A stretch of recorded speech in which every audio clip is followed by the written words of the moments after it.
Las 12 y 16 minutos continuamos en este espacio de la mañana y ya saben, ya os debe de sonar esta sintonía como la que anuncia, la que presenta pues el espacio que semanalmente, cada martes aproximadamente a esta hora, ya desde hoy un poco más temprano de lo que lo hemos hecho en las primeras entregas, pues como decimos, el espacio con los amigas, sobre todo de Vital Clinic. Con Ana Hierro hemos ido repasando algunos de los asuntos que hemos considerado de interés, siempre abiertos a esas consultas, esas preguntas, esas dudas que puedas tener y también nos puedas hacer llegar, como siempre, a través del WhatsApp de la radio en el 607-488-775. Comenzamos un espacio en el que pues la participación también es importante, donde tú puedes ser partícipe de este espacio y donde pues tanto Ana Hierro como en esta ocasión también Andrea Ramos pueden solventarte las dudas que puedan surgir. Ana Hierro, ¿qué tal? Muy buenas tardes. Muy buenas, ¿qué tal? Y Andrea Ramos, que hoy nos acompaña, hoy se estrena también. Andrea, ¿qué tal? Buenas tardes. Buenas, ¿qué tal? Bueno, pues encantado de saludaros. Hoy lo adelantábamos o lo dejábamos entrever la pasada semana, un tema que es muy recurrente también aquí en Ubrique, lo decía Ana, por el mero hecho de la costumbre del trabajo, las posturas que se adoptan en el trabajo de la marroquinería aquí en Ubrique, las tendinopatías. Ana, no sé si te parece buena idea pues empezar contándonos qué es una tendinopatía. Vale, bueno, la palabra tendinopatía, ahí englobamos tanto una tendinitis, ¿vale?, que es una inflamación un poco más aguda del tendón, que suele durar entre 2 o 3 semanitas, y luego ya cuando esa tendinitis no se cura y va cada día más, ya recibe el nombre de una tendinosis, que ahí es cuando el tendón está más dolorido, empieza a degenerarse las fibras y sobre todo eso ya tiene una fase más de cronicidad. Uh-huh. Esa es, digamos, la diferencia, ¿no? Porque muchas veces llamamos a todo tendinitis, ¿no, Ana? Exacto. Incluso tienes un dolor y a lo mejor puede ser incluso una pequeña sobrecarga, pero es verdad que se ataca siempre a que no tengo una tendinitis, pero realmente hay que diferenciar si es una tendinitis en sí o una tendinosis, que una tendinosis ya es más grave. Uh-huh. En ese caso. Claro, aquí llamamos a todo tendinitis y por eso te decía la semana pasada que no siempre que digamos tenemos una tendinitis, no siempre va a ser una tendinitis, ¿no? Exacto, totalmente. Oye, cuéntanos un poco acerca de estas tendinopatías, acerca de estos tendones. Bueno, realmente para que no sepa o esté un poco más desconocido sobre el tema, los tendones suelen ser la unión que hay entre el músculo y lo que son los huesos, como así decirlo, y son los que se encargan de transmitir el movimiento. Los tendones suelen ser por regla general son bastante resistentes, pero es verdad que lo que hemos comentado, el trabajo repetitivo, como sobre todo aquí es muy muy habitual, el coger grandes cargas, pues pueden ser que ese tendón se vaya debilitando, llegue a desgarrarse, incluso a romperse, que ya cuando sería más grave. Uh-huh. Luego también, por lo más general los tendones suelen ser unas estructuras que por sí solas no se curan, por eso siempre decimos que es necesario recibir un agente externo, un estímulo, ¿vale?, para que ese tendón empiece a activarse las células correspondientes y empiece a regenerar y a curar. Uh-huh. Sí, dime. Sí, que suelen ser eso, estructuras que no suelen tener vasos sanguíneos dentro de ellos, por tanto, lo que te he comentado, que suelen ser que cuesta mucho más trabajo que se curen por ellos mismos, ¿no? Es como un músculo que está irrigado. Los tendones no suelen tener esos vasitos que ayudan a que se regeneren y que se curen antes. Uh-huh. La tendinitis, es casi por todos conocido, ¿no?, de que la terminación itis lo que significa es ni más ni menos que inflamación, ¿no? Sí, exacto. Esa inflamación que hay en el tendón y ya cuando la palabra tendinosis ya es cuando ya es mucho más crónica y está más degenerado ese tendón. Uh-huh. Ana, ¿cuáles son las tendinitis más comunes? Bueno, las que más se ven aquí en clínica suelen ser las del manguito rotador, que suelen ser las del tendón del supraespinoso. ¿Eso dónde sobre todo está, más Ana? a nivel de hombro. Digo que ¿dónde está eso del manguito rotador? A mí me suena a coche. Perdón, es en el hombro. El tendón supraespinoso es uno de los componentes del manguito rotador y sobre está en el hombro. Esto que te he comentado, sobre todo aquí, el trabajo que es todo artesanal con las manos, es muy común que haya esas patologías. ¿También me decías en la espalda? En la espalda no suele introducirse tendinitis. Ten en cuenta que eso, hay gente que suele confundir, viene muchas veces y dice, tengo un tendón aquí en la espalda realmente no hay tendones, son musculatura. Pues sobre todo eso es lo que hemos comentado, el tendón siempre es la unión que hay del hueso al músculo. Es verdad que en la espalda no suele haber esos tendones. ¿Qué otras tendinitis? Pues también tenemos las de Kerbein, que suelen encontrarse en la muñeca. Después tenemos la del tendinitis de Aquiles, que también creo que te hablé de ella en el programa anterior. La verdad que son bastante comunes, sobre todo en corredores y tal. Luego también tenemos la epicondilitis, o el típico codo de tenista. Y luego también las tendinitis rotulianas, que son menos comunes, pero también son comunes, sobre todo en corredores. Aquí también es bastante común. Esta del codo de tenista, Ana, es muy común por una mala práctica, por un sobreesfuerzo, o por qué se pueden producir. Aunque bueno, no sé si de esto también nos puede hablar Andrea, como las causas que pueden producir las tendinopatías.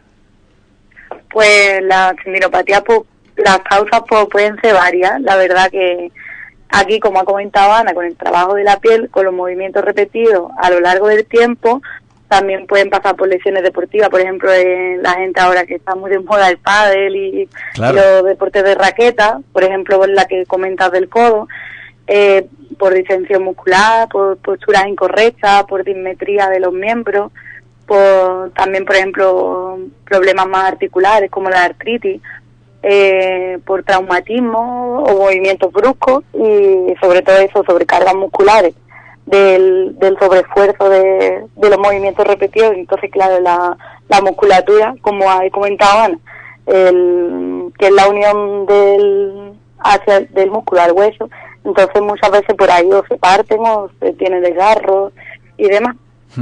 Andrea, entonces lo que me puede pasar, yo que no practico tenis ni pádel a menudo, ahora con el boom, ¿no? que dices que hay aquí en Ubrique de tenis y de pádel, yo empiezo esta semana a jugar a tenis y a pádel, al final voy a hacer un gesto, ¿no? Que para el que no tengo la técnica adecuada, voy a hacer un gesto que normalmente no acostumbro a hacer y que ahora lo voy a hacer muchas veces, y eso es lo que puede derivar entonces, ¿no? A esto de la tendinitis, ¿no? Primero, después daremos algunas recomendaciones para evitar para que no suelan salir las tendinopatías. Entonces, claro, habría que mejorar un poco la técnica y, por ejemplo, calentar bien toda la zona y demás.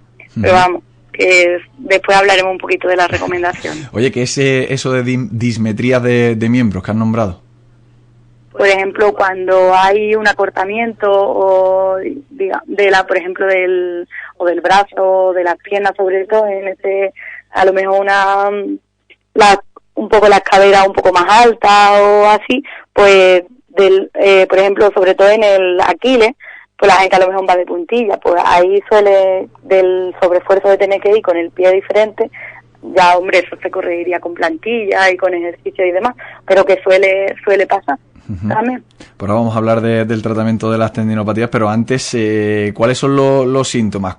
¿Cuáles son, digamos, no sé si las molestias o las patologías que nos pueden servir para identificar una tendinopatía, Andrea?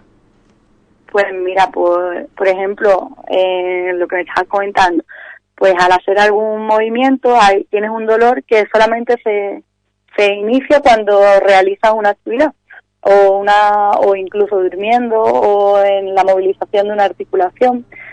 Depende también del tendón que esté afecto, el dolor puede irradiarse a otra zona. Por ejemplo, como ha estado comentando Ana, en el hombro, el dolor puede irradiarse casi hasta la mano, incluso desde el codo hacia abajo, aunque la tendinopatía, la tendinitis esté en el hombro. Puede haber una pequeña una inflamación con hinchazón de la zona, también pérdida de fuerza. La gente, por ejemplo, en el Kerben, en el de la mano, que aquí muchas maquinistas también la sufren, tienen pérdida de fuerza y se le caen los objetos de las manos y demás. Y después son mucha sensibilidad en la zona afectada y sobre todo cerca de la articulación de ese tendón. Uh-huh. Después también, por ejemplo, muchas veces cuando el tendón está bastante dañado, puede depositarte cristales de calcio y lo que produce son tendinitis calcificantes, que en ciertas ocasiones pueden dar mucho dolor y en otras incluso tener una calcificación y no da ninguna sintomatología. Pero después, por ejemplo, como la única manera de diagnosticar una tendinopatía es mediante una ecografía o una resonancia. Entonces nosotros, por ejemplo, aquí en la clínica, con el ecógrafo, podemos ver una calcificación, pero a lo mejor eso no es lo que le está dando la sintomatología al paciente. Uh-huh. Habría que valorarlo bien. Sí, ahora le voy a preguntar por los diferentes tratamientos a Ana, pero Andrea, cuando dices que el dolor, dependiendo del tendón, dependiendo el tendón que está afectado, ¿no?, que puede irradiarse a otras zonas. Por ejemplo, si es en el hombro, pues puede irse a lo largo del brazo. ¿Es un dolor que va como continuo de uno o se te puede reflejar, digamos, en el codo? No, es una cosa como que va continua, ¿no?, que va desarrollándose por todo el brazo. Claro, se puede irradiar hacia el cuello o hacia el brazo. Por ejemplo, del dolor del hombro, de la tendinopatía de hombro, se puede irradiar hacia el cuello. Hay gente que se le irradia más hacia el cuello y hay gente que se le irradia más hacia la parte del brazo, uh-huh, pero que no tiene por qué llegar específicamente hasta la mano. Que hay gente que dice, tengo un dolor como muy difuso por aquí y viene del hombro. Uh-huh. Pues eso en cuanto a los síntomas. Le decía a Ana que le iba a preguntar acerca de los tratamientos. Antes os cuento que nos escribe un oyente, nos escribe concretamente María José, y dice: dile a Ana y Andrea que son las mejores y que me tienen como un reloj, que ayer estuvo en la clínica y que Ana la puso como un reloj, dice María José, así que os manda un beso. Ana, en cuanto a los tratamientos, ¿hay diferentes tratamientos posibles para estas tendinopatías? Sí, claro. No nos vamos a morir de una tendinopatía, ¿no? No, eso todavía no. Primeramente habría que valorarlo, como ha dicho antes Andrea, ¿vale? Aquí tenemos el ecógrafo, ¿vale? Entonces eso nos da ya mucha información acerca de cómo está ese tendón. Aparte ya de la clínica y sintomatología que tenga el paciente, pues mediante la ecografía pues podemos ver a ver cómo está dañado el tendón y si es una patología un poco más aguda, o si ya es una tendinosis, está más degenerado ese tendón, incluso si puede haber una rotura. Entonces, bueno, pues dependiendo de eso, de la gravedad, ¿vale? Pues trataríamos a nivel manual, ¿vale? Pero como también han dicho Andrea, se producen por una sobrecarga muscular. Entonces, bueno, trabajaríamos de manera manual todo lo que es la musculatura alrededor de esa articulación y ese tendón dañado, ¿vale? Uh-huh. Después, bueno, como te comenté también en otros programas, para nosotros la técnica de lesión, la EPI, ¿vale? Más que nada por los efectos que provoca la EPI en el tendón, ¿vale? Lo que hace ese estímulo externo que hemos visto antes, que necesita ese tendón, ¿vale? La EPI nos lo da. Ten en cuenta que empiezan a activarse todos los mecanismos, ¿vale? Para que los tenocitos se empiecen a activar y vaya ese tendón regenerándose y bajando esa inflamación. Uh-huh. Ana, perdona que te interrumpa. Yo escuché una vez, no sé si es un falso mito o tal, que la EPI lo que te hace realmente, en este caso, ¿no?, de la tendinopatía, es esos tejidos, ¿no?, que están afectados, pues te los termina como de no sé si la palabra es destrozar o tal, para que se regeneren como nuevos. No sé si eso es una verdad, tiene parte de verdad o es un mito y es falso totalmente.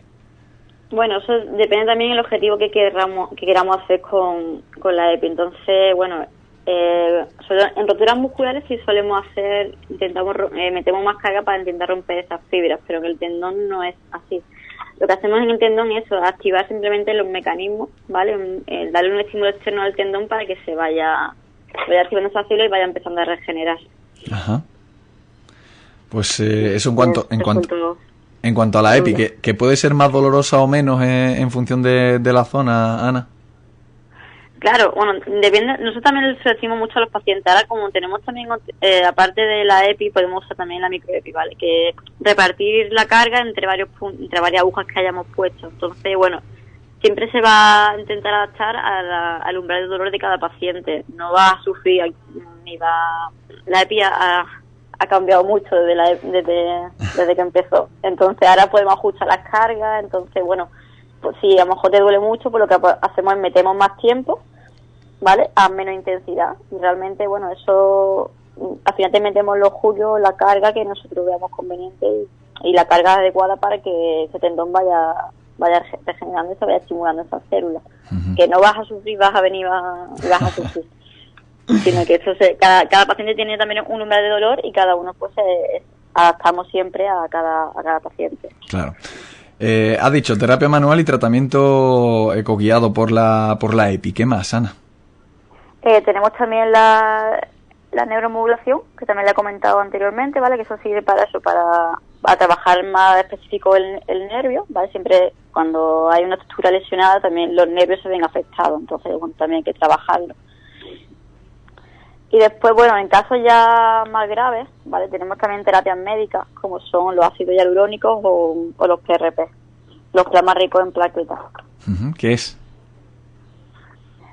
Bueno, el ácido hialurónico, ¿vale? Realmente es un componente que se produce en la vaina del tendón en condiciones normales, ¿vale? Está dentro de las vainas. Ten en cuenta cuando hay una tendinosis, pues ese ácido hialurónico que tiene esa vaina del tendón, pues va disminuyendo. Entonces la fricción y el roce es mayor, que cuando también el tendón ya empieza a degenerarse más. Entonces, bueno, el hecho de poner un ácido hialurónico de forma exógena ahí en la zona del tendón, ¿vale? Se suele poner en el peritendón, que es la zona más superficial del tendón. Entonces lo que hace es reducir, una vez que aplicamos el ácido, ¿vale? Lo que hacemos es reducir esa fricción que hay entre los tendones y lo que es la articulación, en lo que aumentamos la capacidad de deslizamiento del tendón, bajamos el dolor y lo que hacemos también que mejore la función de ese tendón, ¿vale? Sobre todo también sirve para acelerar los procesos de recuperación. De hecho, nosotros ya lo hemos implantado aquí en Ubrique y los pacientes que se lo hemos puesto, la verdad es que han notado bastante la diferencia. Eran tendinosis, eran tendinopatía ya crónica, que llevan años con ese dolor en el tendón. Y Ana, perdona, esto que del ácido hialurónico es lo que comúnmente o coloquialmente se conoce como infiltrarse. Bueno, realmente es una terapia médica, pero las infiltraciones más comúnmente son las de corticoides. Eso es otro medicamento aparte, es un antiinflamatorio. Es otro asunto. Me estoy yendo yo por las ramas, ¿no? Sí, es diferente, son diferentes. Oye, y has hablado de terapia manual, como decimos, EPI, neuromodulación y ácido hialurónico. En Vital Clinic disponéis de estas cuatro, o sea, ya elegiríais vosotras, las profesionales, se encargaríais a través del diagnóstico de determinar una u otra, disponiendo de las cuatro, ¿no, Ana? Exacto, sí, dependiendo de eso. Primeramente se valoraría a nivel ecográfico, como hemos dicho, y una vez se le plantearía un plan terapéutico a ese paciente y le diríamos la terapia que mejor le viene para su tendón y para su patología. Pues por eso porque el primer día decíamos que bueno, que parecía que daba la sensación como que no sabíamos que ahí en Vital Clinic pues disponíais de esas técnicas, ¿no? De ese abanico de técnicas y de posibilidades de cara a los tratamientos de cualquiera de las lesiones. Decía Andrea que íbamos a hablar acerca de algunas recomendaciones, sobre todo de carácter preventivo, pero antes Ana nos llega una consulta de un oyente que nos dice: llevo más de 2 años con mareos, pero solo he tenido 2 crisis fuertes. Me hicieron pruebas de oído, de espalda y de vista, pero a la larga no tengo nada claro de qué puede ser. No sé si le podrías ayudar. Bueno, habría que realmente verlo. Si de hecho que tiene prueba y no sale nada, ¿no? Sí. Tiene una resonancia para ver si a lo mejor tiene una protrusión o una hernia discal a nivel cervical. También ayudaría. Pero igualmente eso también se le puede ver porque puede ser un trastorno también de mandíbula, a lo mejor a nivel de tensión a nivel facial, que también influyen mucho. Entonces, bueno, habría que valorarlo en primer momento y verlo a ver de dónde viene esas dolencias, esos mareos. La verdad es que no es normal que tenga esa sintomatología. Pero podría resultar que sin un resultado, digamos, claro en pruebas de oído, de espalda y de vista, pueda dársela, o sea, podáis dar con el conque, digamos. Bueno, realmente eso, si no le dan que tenga una patología realmente en el oído, que es lo que muchas veces afecta a esos mareos, probablemente pueda venir de la cervical, o porque tenga mucha tensión a nivel cervical, o que hizo incluso la mandíbula, que influye muchísimo a la hora de tener mareo y vértigo. Entonces, una vez descartado eso, que no tenga problemas en el oído, realmente sí podríamos abordarlo nosotros. Pues es una de las consultas que nos llegaba en el día de hoy a ese WhatsApp de la radio, que como decimos es el 607-488-775. Decíamos, Andrea, adelantabas que íbamos a dar algunas recomendaciones, imagino que de manera preventiva, ¿no? Para intentar prevenir estas tendinopatías, también una posible tendinosis. Claro, esto es un poco para antes de que tengamos dolor y de que tengamos cualquier molestia. Esto es para nuestro día a día, que vayamos corrigiendo algunas cosas, sobre todo si hacemos deporte, si tenemos trabajo de posturas mantenidas, de posturas repetitivas, por ejemplo, en deportistas, ¿no? Por ejemplo, incluso en trabajadores, como por ejemplo aquí en la marroquinería. Lo que hacemos, por ejemplo, antes de realizar cualquier ejercicio de impacto o lo que sea, calentamos bien la zona y, por ejemplo, la musculatura. Y en el caso, por ejemplo, si eres corredor, ¿no? Antes de ponerte a correr, en plan, calientas un poquito, lo que sea. Y si tienes cualquier dolor, antes de seguir corriendo o insistir, pues por ejemplo dices, venga, no hago nada y voy a un especialista a que me valoren. Después, por ejemplo, mejorar bien la técnica deportiva, como estábamos comentando antes, que me dices tú, ahora con el pádel, no sé qué, pues antes de irte y venga a pegar pelotazos ahí, pues intentar mejorar la técnica de alguien que te enseñe o fortalecer un poco la zona antes. Sobre todo mucho hacer ejercicios de flexibilidad y de fortalecimiento de la musculatura de la que vamos a trabajar, y después mantener hacer muchos estiramientos para aumentar el rango de movilidad en ciertas articulaciones que son más propensas a estas tendinopatías. Lo que hacemos con los estiramientos es ayudar a minimizar los traumatismos continuos sobre los tejidos más tensos, sobre el hueso, que es la unión ahí que hemos comentado antes. Sí.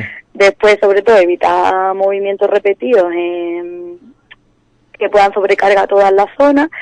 Por ejemplo, en trabajo con ordenadores y aquí en la marroquinería y demás, intentar ajustar bien la zona de trabajo, una correcta ergonomía, digamos, una higiene postural se llama. Sí.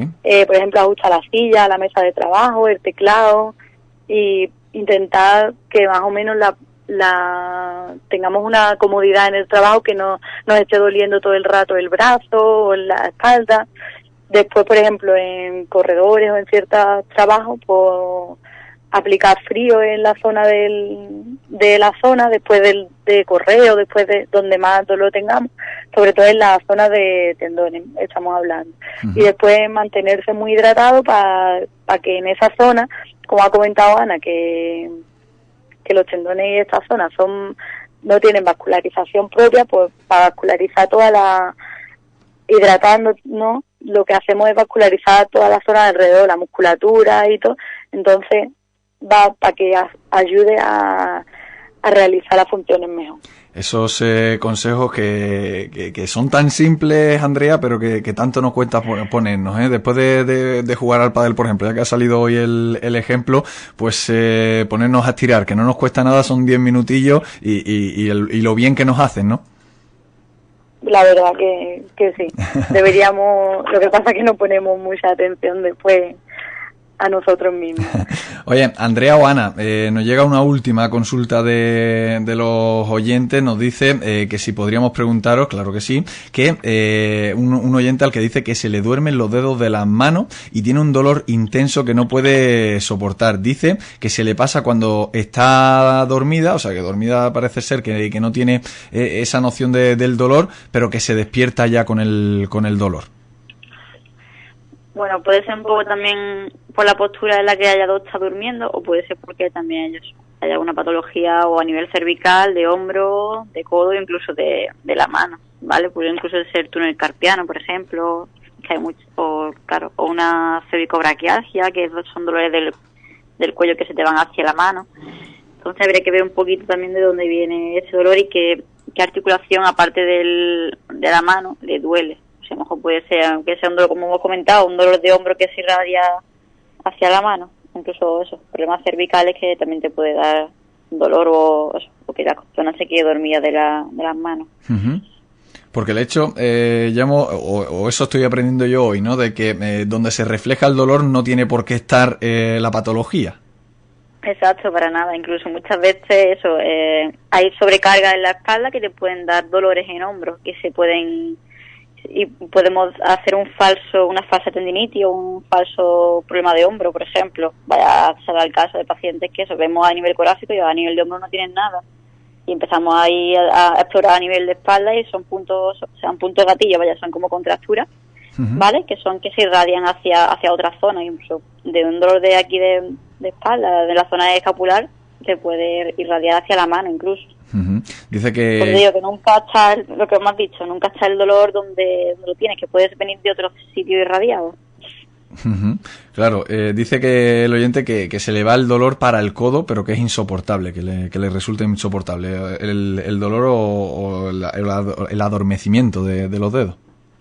Los dedos, pues incluso puede venirse un problema de codo, incluso. Si me ha dicho que se le va hacia el codo, puede ser incluso o muñeca que se irradia al codo o del codo que se irradia hacia muñeca. Uh-huh. Entonces habría que explorarlo bien por si eso, un problema articular, que esté pinchando ahí algún nervio, o sea sobrecargas o ya una otra patología. Uh-huh. Pues es lo que se le puede decir de momento a estos oyentes. Claro. Para todo lo demás, pues Vital Clinic en la calle San Antonio, número 7 creo recordar que era, ¿verdad? Sí, exacto. Pues Andrea Ramos y Ana Hierro, muchísimas gracias por estar en el día de hoy con nosotros nuevamente, como cada martes. No sé si se nos queda algo más que añadir. No, creo que no. Hemos dado un buen repaso, hemos resuelto también algunas dudas, ¿no? de los oyentes, así que nada, lo dicho, muchas gracias y el martes de nuevo volvemos con Ana Hierro, Andrea Ramos de Vital Clinic, ¿vale? Muchas gracias, Rubén.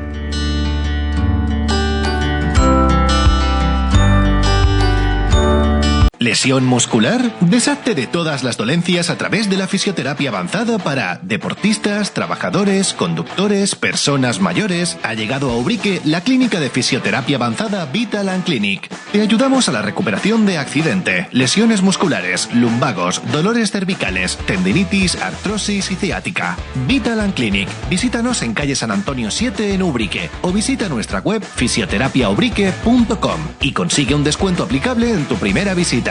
El dolor ya no es una excusa. Siéntete vital.